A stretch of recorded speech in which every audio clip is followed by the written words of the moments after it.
I wanted to ask you was a little bit about breath work because I've heard you talk about it in several interviews. Um, where where did you learn to get in touch with your breath work, and what did you learn that you can share with people listening, and what the benefits they can expect from it? Yes, breath is life. It's literally it's become the most important teacher of every moment because it's the one thing that you constantly have, and if you stop it for long enough, you die. So That is so that simple. so yes, breathwork 101. Continue breathing. No, so what's interesting, so the first time I got exposed to deep breathing, so first thing we should discern the difference. You've got a subtle breath, which is as we're breathing right now, right? There is a most of the time it's shallow, most of the time we're not relaxed in our body. And then you've got deep breathing, which could be variety of different styles, where you hyperventilate and where you actually are getting excessive amount of CO2 out or in, depending if you're holding or on exhale or inhale.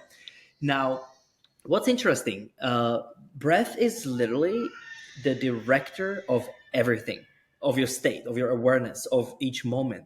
And And your so nervous system. your nervous Yeah. system, and it's also at the same time the one thing that's controlled by the autonomic nervous system, where we can do it consciously or unconsciously, right? It's something that keeps us alive when we sleep, right? Now, majority of us in the world, we are chronic overbreathers. We are mouth breathers, which, by the way, if you can take away one thing from today, start with nasal breathing all the time. And I'm talking even exercise, even when you're exercising and you're going deep into running, cycling, whatever that might be, holding the attention on extended breath. It's really, really a key through your nose. Nose is a filter, so it's kind of like a strength exercise, but nose is also uh, something that you can build control way better. Now, the gold standard breathing, whenever you're listening right now or talking or let's say that you're on your phone or writing an email, stay aware of the 6 seconds in, 6 seconds out. Now, you don't have to count this, but at the beginning, if it helps you count it, it's great because you will kind of know what does extended breathing feel like. So it's kind of like 6 seconds in, 6 seconds out, always through the nose.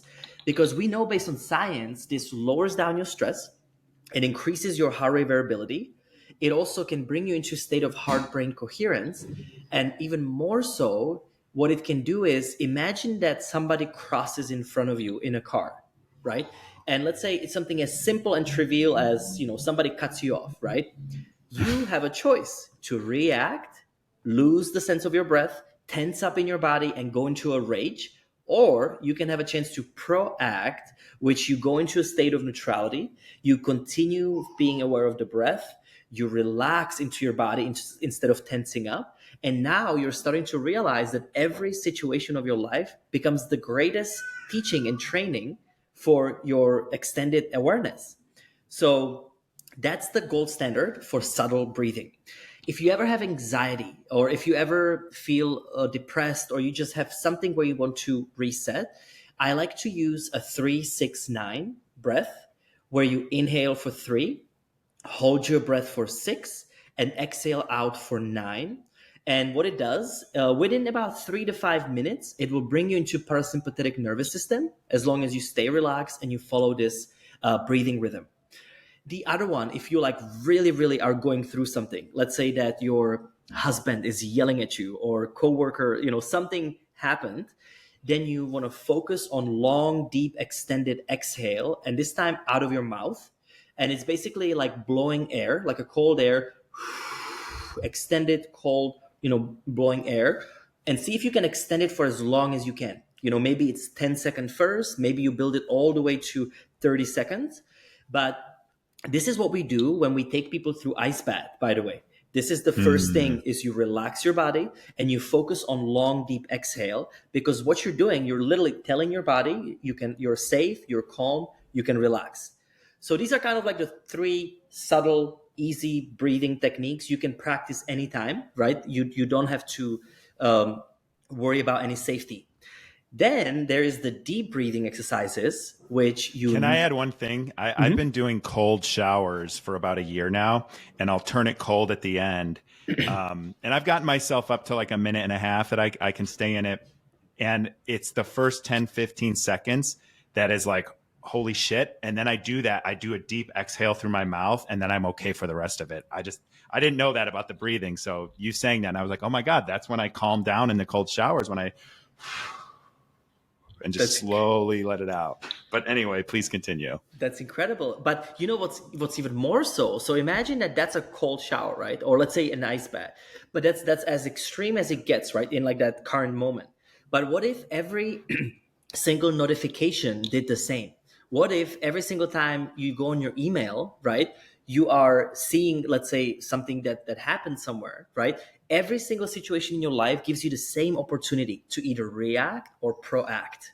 And so this is why the breath is such a great teacher and relaxation in your body, because ice bath is like the graduation, right? If you can take it through an ice bath for 2 to 5 minutes, then you can really regulate your nervous system. And that's what we know based on science, that we can alter our autonomic nervous system based on will, based on our focus and breath. Now, if you want to go deeper and you're more explorative and you really want to take it to another level, then there is a variety of psychedelic type breathworks that can get you into these heightened states. There is also physical breath work, which is, I would say, Wim Hof is probably the safest, the most studied breathing technique, the retention breath that you can take, because we know that between 10 to 15 minutes, you actually alkalize your blood. And so through this deep, breathing and retaining on exhale and inhale, you go through these two extremes in a short period of time, where it brings you into a state of homeostasis, similar to, cold exposure, where your body and your cardiovascular system gets to be trained. Now, then there is holotropic breath, which is something that you continuously breathe deep.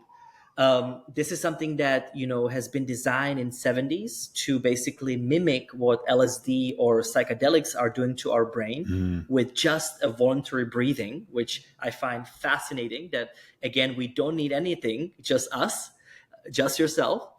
Um, and then you've got things like rhythmical breath, where, for example, you follow 2 seconds in very deeply, 2 seconds out very deeply.